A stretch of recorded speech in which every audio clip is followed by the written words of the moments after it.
నమస్తే, welcome to DTV news. Bulletin ముందుగా headlines. ఏపీలో వరద బాధితులకు బిగ్ రిలీఫ్, పరిహారం అందని వారికి సోమవారం జమ, బ్యాంకు ఖాతాల్లో జమ చేయనున్న అధికారులు. పవన్ కళ్యాణ్ తో ఆర్డబ్ల్యూఎస్ ఉద్యోగులు పెండింగ్ జీతాలు, ఉద్యోగ భద్రతపై రిక్వెస్ట్, జీతాలు విడుదలయ్యేలా చూస్తారని చెప్పారు. తెలంగాణ ప్రభుత్వం కీలక నిర్ణయం, హైడ్రా కూల్చివేతలు నిలుపుదల, చెరువుల FTL నిర్ధారణ.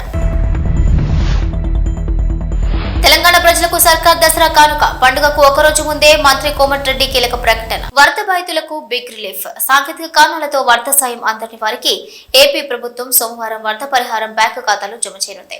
ఇప్పటి వరకు 98% మందికి వరద పరిహారం అందింది. అయితే బ్యాంకు ఖాతాతో ఆధార్ అనుసంధానం సహా ఇతరత్ర కారణాలతో సుమారుగా 21,000 మందికి పరిహారం అందలేదు. ఇక ఈ నేపథ్యంలో వారందరికీ మిగిలిన 18 కోట్లను బ్యాంకు ఖాతాలో జమ చేయనుంది. స్థానిక జిల్లా కలెక్టర్ల పర్యవేక్షణలో ఈ కార్యక్రమం జరుగుతుందని ప్రభుత్వం తెలిపింది. ఏపీలో వరద పరిహారం ఇంకా అందని వారికి బిగ్ రిలీఫ్. ఇక వివిధ కారణాల వల్ల వరద పరిహారం అందని వారికి సోమవారం పరిహారం పంపిణీ చేయాలని ఆంధ్రప్రదేశ్ ప్రభుత్వం నిర్ణయించింది.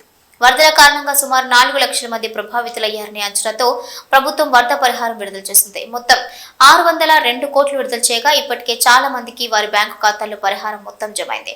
అర్హులైన వారిలో ఇప్పటి వరకు 98% మందికి పరిహారం జమ చేసినట్లు ప్రభుత్వం వెల్లడించింది. మిగతా 2% మందికి కూడా వివిధ కారణాలతో పరిహారం అందలేదని వారికి సోమవారం అందిస్తామని అధికారులు తెలిపారు.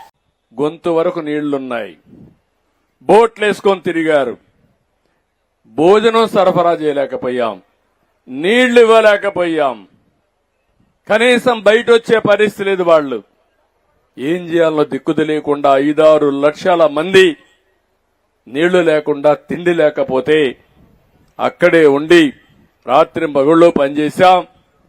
నేను అందుకే ఆ రోజు ఒక నిర్ణయం చేశా, ఏదో రూమ్లో కూర్చొని పనిచేస్తే లాభం లేదు, ఇలాంటి సమయంలో ప్రజలకు అందుబాటులో ఉండాలని బురదలో నడిచా, ట్రాక్టర్లు ఉపయోగించా, అదే మరి ప్రొక్లైన్ దొరికితే ఎక్కా, ఏ వాహనం దొరికితే ఆ వాహనానికి లాస్ట్ మైల్ వరకు వెళ్లి ప్రతి ఒక్కరికి మళ్లీ అన్ని సదుపాయాలు ఇచ్చి వాళ్ళని మామూలు మనుషులు చేసిన తర్వాతనే బయట వచ్చాం.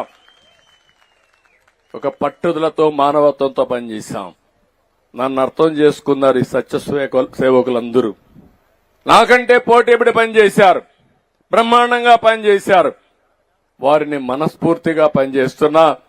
ఈరోజు విజయవాడలో అంటువ్యాధులు రావాల్సింది 10 రోజులు.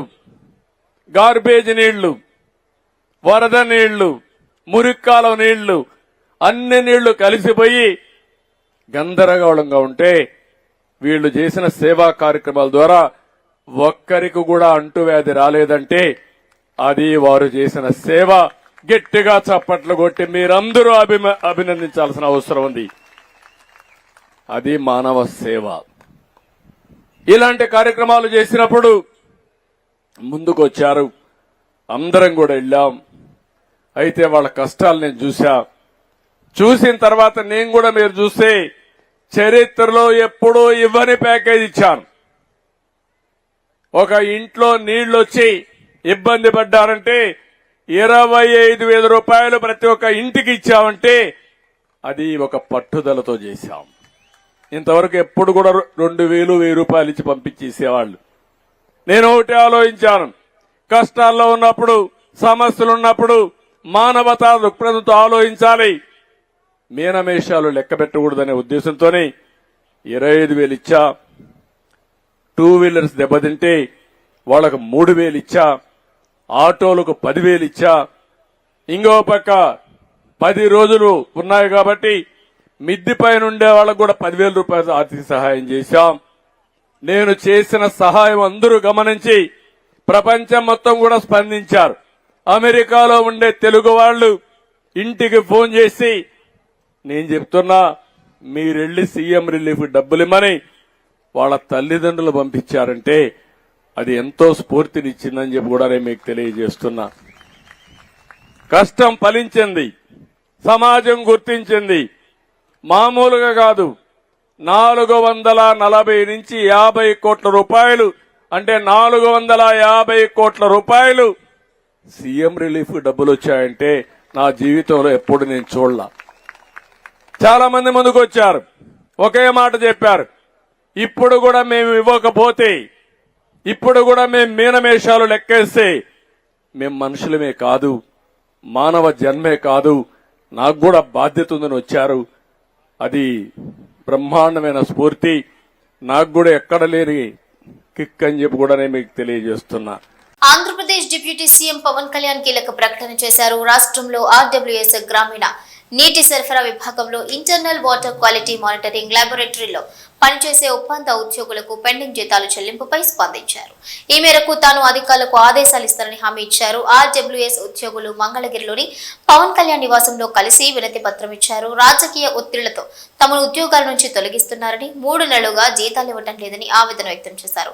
కడప జిల్లా కమలాపురం ల్యాబ్ లో హెల్పర్ గా పనిచేస్తున్న తనను 3 నెలల క్రితం విధుల నుంచి తొలగించారని జి సుజన అనే దివ్యాంగురాలు పవన్ కళ్యాణ్ కు చెప్పారు. తనకు పుట్టుకతోనే ఒక కిడ్నీ లేదని, బరువులు ఎత్తే పనులు చేయలేనన్నారు.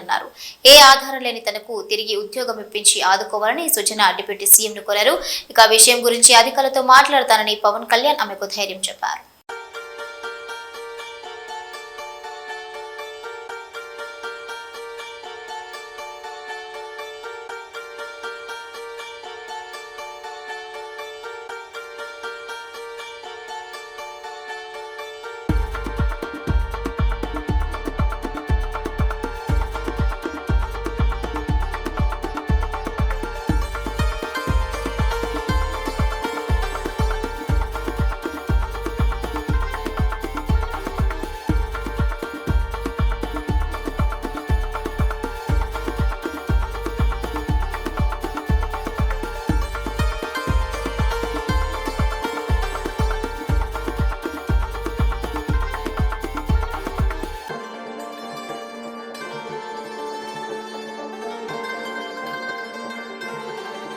గ్రేటర్ హైదరాబాద్ పరిధిలోని చెరువులు, కుంటలు, ప్రభుత్వ స్థలాలు, పార్కులు కబ్జా చేసి నిర్మించిన అక్రమ కట్టడాలను హైడ్రా నిలమట్టం చేస్తున్న సంగతి తెలిసిందే. హైదరాబాద్ నగర వ్యాప్తంగా ఇప్పటికే వందల ఇండ్లను నిలమట్టం చేశారు. కొందరు పేదల ఇండ్లతో పాటుగా బడాబాబుల ఖరీదైన విల్లాలను సైతం బుల్డోజర్ల సాయంతో కూల్చేశారు. అయితే ఈ కూల్చివేతలపై సర్వత్రా విమర్శలు వ్యక్తమవుతున్నాయి.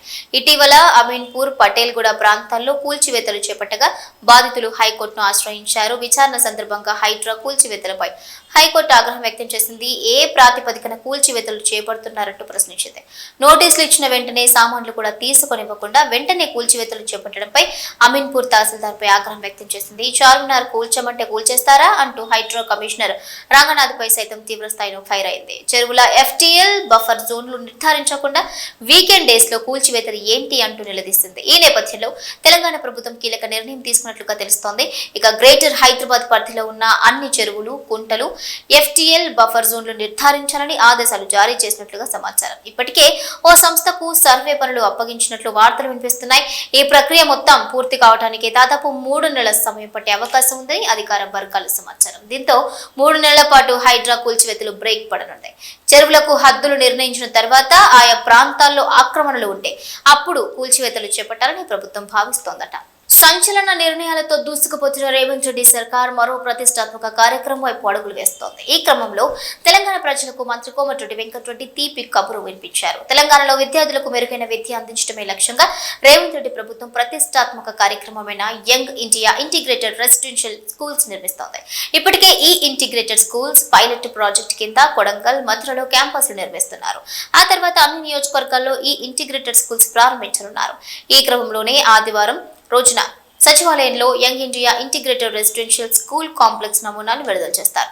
ఇందులో భాగంగా మాట్లాడిన Komatireddy Venkatreddy integrated residential schools మీద ఆసక్తికర కామెంట్ చేశారు. రాష్ట్ర ప్రజలకు రేవంత్ రెడ్డి ప్రభుత్వం అందిస్తున్న దసరా కానుక ఇంటిగ్రేటెడ్ రెసిడెన్షియల్ స్కూల్స్ అని కోమటిరెడ్డి వెంకటరెడ్డి తెలిపారు. దసరాకు ముందు రోజు అంటే అక్టోబర్ 11వ తేదీన ఈ ఇంటిగ్రేటెడ్ స్కూళ్లకు శంకుస్థాపన చేయనున్నట్లు ప్రకటించారు. 20 నుంచి 25 ఎకరాల్లో అంతర్జాతీయ ప్రమాణాలతో ఈ ఇంటిగ్రేటెడ్ స్కూళ్లు నిర్మించనున్నట్లుగా తెలిపారు. ఇందులో ఇంగ్లీష్ మీడియంతో 10+2 వరకు కూడా విద్య బోధించనున్నట్లుగా చెప్పారు. ఇక రాష్ట్రంలో చదువుతున్న 6 లక్షల మంది పిల్లల భవిష్యత్తు కోసం ఇందిరమ్మ ప్రజాప్రభుత్వం తీసుకున్న నిర్ణయం ఇదని వివరించారు. ప్రస్తుతం 22 నియోజకవర్గాల్లో స్థలాలు కూడా గుర్తించామని తెలిపారు. రాష్ట్రంలో మొత్తంగా 1023 స్కూళ్లు కట్టించనున్నట్లుగా ప్రకటించారు. దసరా కానుకగా భావించాల తెలంగాణలోని దాదాపు 6,29,000 మంది విద్యార్థులు, వారి తల్లిదండ్రులకే కాదు తెలంగాణ రాష్ట్ర ప్రజలందరికీ కూడా ఈ దసరా కానుక ఇది. గత 10 మాసాలుగా మేము ఎన్నో పేద సంక్షేమ కార్యక్రమాలు, ఇందునమ్మ ప్రజా పరిపాలన కార్యక్రమాలు చేస్తున్నా ఈ కార్యక్రమంతో నిజంగా మాకు కూడా ప్రభుత్వంలో ఉండే మంత్రివర్గంలో గౌరవ ముఖ్యమంత్రి, గౌరవ డిప్యూటీ సీఎం గారు, మేమంతా మంత్రులుగా మాకు కూడా చాలా సంతోషకరమైన విషయం వార్త ఇది. 6,29,000 మంది ఒక 1000 స్కూళ్ళలోనే ఇప్పుడే మా గౌరవ పెద్దలు చెప్పిన నేను ఎల్బీనగర్ అక్కడ స్టాఫ్ వచ్చి నా దగ్గర కలిసి 20 రూమ్లలో 700 మంది ఉంటున్నాం సార్, మా పరిస్థితి చెప్పండి, బాత్రూమ్ లేవు, ఆ బిల్డింగ్ ఓనర్ పట్టించుకుంటలేడు, ఇబ్బంది ఉందని చెప్పి ఎంటైర్ స్టాఫ్ పొద్దున వచ్చి కలిస్తే నేను రేపు మండే వచ్చి విజిట్ చేస్తాను, టెంపరీ అదనంగా ఇంకొక బిల్డింగ్ తీసుకుందాం, ఈ లోపల మా ప్లాన్ ఒకటి ఉన్నది గవర్నమెంట్ దాని. రామరాజ్యాన్ని రావణ కాష్టంగా మార్చారు అని కూటమి ప్రభుత్వంపై నిప్పులు చెరిగారు నటి యాంకర్ శ్యామల. ఆంధ్ర రాష్ట్రంలో పసిబిడ్డలకి కూడా రక్షణ కరువైంది. ఆడబిడ్డలపై ఇంతలా అఘాయిత్యాలు జరుగుతున్నా నోరు మెదపరేంటంటూ ప్రశ్నించారు. నిండు పున్నమి లాంటి రాష్ట్రాన్ని అమావాస్య చీకట్లు కమ్ముకున్నాయి. ఆడపిల్లలు అర్ధరాత్రి స్వేచ్ఛగా బయటకు తిరిగే ఈ దేశంలో ఒక్క ఆంధ్రప్రదేశ్ మాత్రం ఎటుపోతోంది? ఓట్ల కోసం గ్యారంటీలతో ప్రజల్ని బురుడి కొట్టించి అధికారంలోకి వచ్చిన ఈ కూటమి పాలనలో పసిబిడ్డలు సైతం జంకుతున్నారు. పొద్దుకు 10 సార్లు పొంగనాలు కొట్టే పోసెట్టి పుంగనూరు ఘటనపై ఏమంటావు చెప్పు? అన్నయ్య అన్నావంటే ఎదురవనా అంటూ ప్రచారాల సమయంలో సినిమా డైలాగులు కొట్టి అధికారంలోకి వచ్చిన ఇప్పటి నాయకులు జరుగుతున్న అఘాయిత్యాలపై, అత్యాచారాలపై నోరు మెదపరేం సామి?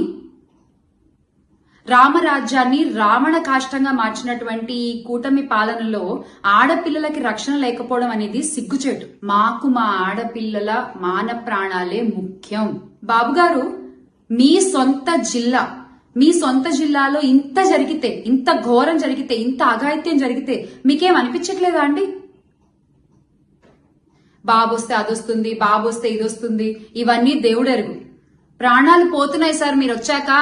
పుంగనూరులో చనిపోయిన చిన్నారి కుటుంబానికి సీఎం భరోసా ఇచ్చారు. చిన్నారి తండ్రిని ఫోన్లో పరామర్శించారు చంద్రబాబు. అజ్మతుల్లా నుంచి వివరాలు అడిగి తెలుసుకున్నారు చంద్రబాబు. దోషులను కఠినంగా శిక్షించేలా చర్యలు తీసుకుంటామని హామీ ఇచ్చారు. నేను పాప ఫాదర్ని సార్. అవును సార్, ఇది చాలా బాధాకరమైన విషయం సార్. చిన్నపిల్ల ఇంటి ముందర ఆడుకుంటా ఉంటే ఈ మాదిరి జరిగింది సార్.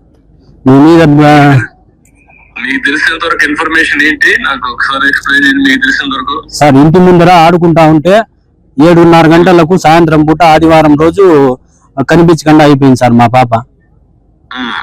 తర్వాత పోలీసు టీములు వచ్చినారు, సిఐ శ్రీనివాసు సార్ వచ్చి, ఎస్పీ సారు అంతా స్పందించి రిపోర్ట్ తీసుకున్నారు.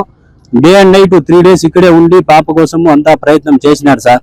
కాకపోతే పాప 3వ రోజు 2వ తేదీ నాడు సమ్మర్ ట్యాంక్ స్టోరేజ్ లో శవమై దొరికింది సార్ మాకు. తర్వాత పోలీస్ వారు పోస్ట్ మార్టం పోయి ఎస్పీ సారు ఆ రోజు నాకు హామీ ఇచ్చినారు సార్. నిందితుల్ని ఖచ్చితంగా పట్టుకుంటామని చెప్పినారు సార్. హామీ ఇచ్చినారు, పట్టుకున్నారని ఈ రోజు టీవీలో అంతా తెలియజేసినారు సార్. మీ గవర్నమెంట్ మీద, మీ మీద నమ్మకం ఉంది సార్ మాకు. వాళ్ళని ఎట్టి పరిస్థితుల్లోనూ కఠినంగా శిక్షించాలి సార్. మరియు ఇంకో మాదిరి ఈ చిన్న పిల్లల గురించి ఎవరైనా తాకాలంటే భయపడాలి సార్. ఆ విధంగా కఠినంగా శిక్షిస్తే తప్ప ప్రజల మధ్యలో జరగల సార్. ఇది వాళ్ళకి మాదిరి చేస్తే ఇంకో పిల్లల్ని ఎవరిని కూడా తాకకుండా ఉంటారు సార్. అవసరమైతే ఏం చేయాలి అన్ని చేద్దామని తప్పకుండా చేయాలి. దుర్మార్గులు వేయండి, ఇలాంటి ఘోరాలు చేసే వాళ్ళని ఎట్టి పరిస్థితుల్లో ఉపేక్షించకూడదు. అవును సార్, ఏం చేయాలో చేసి చూపిద్దాం. కానీ ఏంటి కారణం ఏంటి, ఏమన్నా ఉన్నాయా మీ దగ్గర నుంచి? వాళ్ళకి ఏంటి, ఎందుకు మరి చేశారు ఏమో తెలియదు సార్. ఆడుకుంటా ఉంటే అన్ఎక్స్పెక్టెడ్ గా అదే తీసుకొని వెళ్ళిపోయినారు సార్. మామూలు డైలీ ఆడుకుంటే ప్లేసే సార్, మా ఇంటి ముందరే సార్, ఎక్కడో కాదు. ఆడుకుంటా అంటే 7:30 గంటలకు అట్లా ఉండింది. కరెంటు కూడా 10 నిమిషాలు పోయిందంట. ఇట్లా జరిగింది సార్. రిపోర్ట్స్ కూడా వచ్చినాయి. మా పాపకు ఏమి ఎక్కడ టచ్ చేసినట్లు కానీ, ఏమి అత్యాచారం చేసినట్లు అట్లంతా ఏమీ లేదు సార్. అక్కడే మా పోస్ట్ మాస్టర్ దగ్గరే చెప్పినారు, అట్లంతా మీ పాపకు ఏమి టచ్ చేయలేదు, కాకపోతే మెయిన్ రిపోర్ట్స్ వచ్చిన తర్వాత మేము మీకు అందజేస్తామని ఎస్పీ సారు చెప్పినారు సార్. అదే మనం మనోడు కూడా చెప్పారు, నాకు పట్టుకున్నాం అని చెప్పారు, యాక్షన్ తీసుకున్నారు, అవన్నీ ఉన్నాయి. మీకేమైనా సందేహం ఉందా మీ వర్షన్ లో? చెప్పినాం సార్, అన్ని డీటెయిల్స్ అన్ని పోలీస్ శాఖకు అందజేసినాం సార్. మా తరఫున డీటెయిల్స్, డౌట్లు ఉండే వాళ్ళు ప్రతి ఒక్కరి ఫోన్ నెంబర్లు, డీటెయిల్స్ అన్ని ఇచ్చినాం సార్. సరపతి నుంచి గట్టిగా అన్ని ఇస్తే దానిపైన ఏం చేయాలో లాజికల్ గా తీసుకుపోదాం. ఇచ్చినాం సార్, ప్రతి ఒక్కటి ఇచ్చినాము. సిఐ శ్రీనివాసులు సారు బాగా ప్రయత్నం చేసినారు.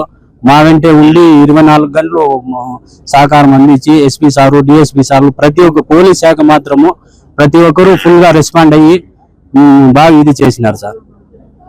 బాబన్న గారు ఇక్కడే వచ్చి రావడము, మాట్లాడడము, పోవడము అంతా చేసినారు సార్. అదే ఇప్పుడు అందుకనే ఇక్కడ కూడా మన మంత్రులు కూడా వస్తే అవును వచ్చినారు సార్. ఇక్కడ మిగిలిన వాళ్ళకి భయం వస్తుందని ఉద్దేశంతో. అవును సార్, ఇంకోసారి ఇట్లాంటి పనులు చేయాలంటే భయం ఉండాలి సార్. ఆ విధంగా శిక్షించాల మీరు. విశాఖ స్టీల్ ప్లాంట్ కార్మిక సంఘాల నేతలతో సమావేశమయ్యారు డిప్యూటీ సీఎం పవన్ కళ్యాణ్. ప్రైవేటీకరణ విషయంలో కార్మిక సంఘాల్లో నెలకొన్న ఆందోళనను కేంద్ర ప్రభుత్వం దృష్టికి తీసుకువెళ్తానని హామీ ఇచ్చారు. విశాఖ ఉక్కు పరిశ్రమ స్థాపన కోసం చేసిన త్యాగాలను ఎవరూ మర్చిపోవద్దని అన్నారు. పరిశ్రమను కాపాడుకోవాలనే భావోద్వేగం కార్మికులు, ఉద్యోగులు వారి సంఘాల్లో ఉండాలని సూచించారు. ఉద్యోగులు, కార్మికులు, భూ నిర్వాసితుల ప్రతిపాదనలు కేంద్ర ప్రభుత్వానికి తెలియజేస్తా అన్నారు డిప్యూటీ సీఎం పవన్ కళ్యాణ్. మార్కెట్లో టమాటా ధరలకు రెక్కలొచ్చాయి. నెల కిందట వరకు కిలో 30 నుంచి 40 ఉన్న టమాటా ధర ఇప్పుడు ఏకంగా సెంచరీకి దగ్గరలో ఉంది. ప్రస్తుతం రైతు బజార్లు, హోల్సేల్లో కిలో 70 నుంచి 80 ఉండగా రీటైల్ మార్కెట్ లో దాదాపు 90 రూపాయలు పలుకుతోంది. దక్షిణ కైలాస క్షేత్రం శ్రీకాళహస్తిలో శ్రీ జ్ఞాన ప్రసూనాంబికా దేవి శివుని ప్రత్యక్ష అలంకారం రూపంలో భక్తులకు అనుగ్రహించారు. భక్తులు ఆధ్యాత్మిక పరవశంతో తన్మయం చెందుతూ మొక్కులు చెల్లించుకున్నారు. శ్రీకాళహస్తీశ్వర ఆలయంలో నిన్న రాత్రి అమ్మవారి ప్రత్యక్ష అలంకార ఉత్సవాన్ని నేత్రపూర్వంగా జరిపారు. ఆలయంలోని అలంకార మండపంలో అమ్మవారు, స్వామివార్లు ఉత్సవమూర్తులకు దివ్య అలంకారాలు చేశారు. ఉత్సవమూర్తులను మంగళ వాయిద్యాలు నడమ ఆలయ ప్రాకార ఉత్సవానికి చేపట్టారు. ఇక ఊరేగింపుగా తీసుకొచ్చి బాల జ్ఞానాంబిక సన్నిధిలో అమ్మవారిని కొలువు తీర్చి విశేష దీపారాధన జరిపారు.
అక్కడే చూసుకుంటా చెప్పిందంట. ఉన్నారండి మీ వాళ్ళ ఇంకా అక్కడిని బయట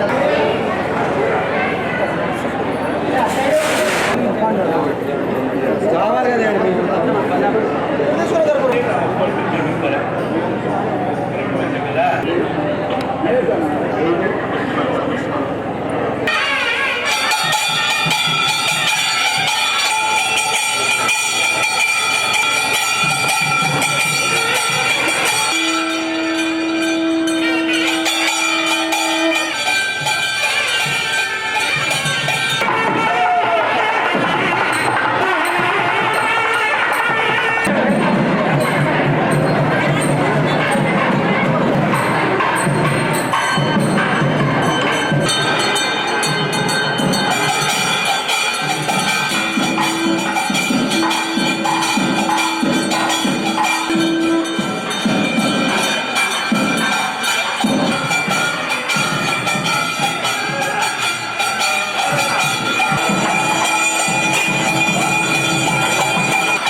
ఆధ్యాత్మిక కార్యక్రమాలతో పాటు ప్రజలను చైతన్యపరచడంలో కేర్ ఆఫ్ అడ్రస్ గా మారింది యువ కిరణం స్పోర్ట్స్ అసోసియేషన్. అందరిలా కాకుండా భిన్నంగా ఆలోచిస్తూ ప్రజల మన్ననలు పొందుతున్నారు. డ్రగ్స్ మహమ్మారిని తరిమికొట్టడంతో పాటు డ్రగ్స్ అనర్థాలపై దేవి శరన్నవరాత్రి మండపం వద్ద అష్టాదశ పీఠాలతో ఫ్లెక్సీలను ఏర్పాటు చేసి శభాష్ అనిపించుకుంటున్నారు. సిద్దిపేట జిల్లా దుబ్బాక పట్టణంలో యువ కిరణం స్పోర్ట్స్ అసోసియేషన్ ఆధ్వర్యంలో మొదటిసారిగా ఏర్పాటు చేసిన దేవి శరన్నవరాత్రి ఉత్సవాలు ఇప్పుడు అందరి దృష్టిని ఆకర్షించాయి. నేటి యువతలో డ్రగ్స్ అనర్థాలపై చైతన్యం తీసుకురావడంతో పాటు భక్తి భావాన్ని పెంపొందించాలనే ఉద్దేశంతో వినూత్న ఆలోచనకు ముందడుగు వేశారు. అమ్మవారి మండపం వద్ద యువత మేలుకో డ్రగ్స్ మహమ్మారిని తరిమికొడదామంటూ మండపానికి వినూత్నంగా అష్టాదశ పీఠాల మాదిరిగా ఫ్లెక్సీలను ఏర్పాటు చేశారు.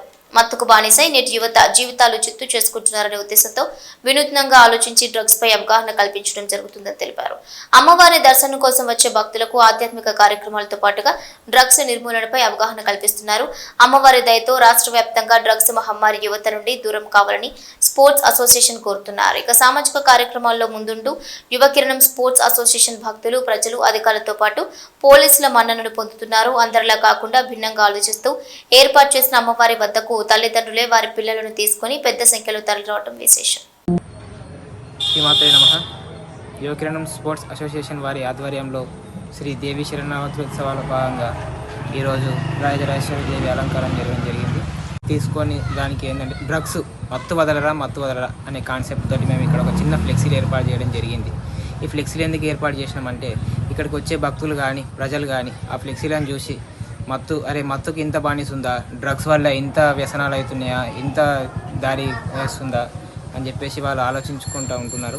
అట్లానే మేము ఇక్కడ 18 అష్టాదశ శక్తిపీఠాల ఫ్లెక్సీలను ఏర్పాటు చేయడం జరిగింది. ఎవరికి సాధ్యం కాదు 18 అష్టాదశ శక్తిపీఠాలు దర్శనం చేసుకోవడం ఎవరికి సాధ్యం కాదు. అట్లా కాకపోయినా సరే మనం వాళ్ళకి చిన్న ఒక దర్శన భాగ్యం కల్పిద్దామనేటువంటి ఉద్దేశంతో మేము ఇక్కడ 18 ఫ్లెక్సీలు ఏర్పాటు చేయడం జరిగింది. అమ్మవార్ల ఫ్లెక్సీలు అమ్మవార్ల మంత్రాలు ఏర్పాటు చేయడం జరిగింది. వచ్చిన వాళ్ళందరూ చాలా సంతోషపడుతున్నారు. 18 అష్టాదశ శక్తి పీఠాలు ఉన్నాయి, మంచి దర్శనం చేసుకుంటున్నాం, చాలా సంతోషం ఉంది.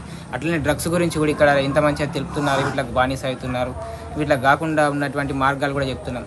ఎక్కడైనా సరే డ్రగ్స్ గురించి సమాచారం అందిస్తే 100కు కాల్ చేయండి.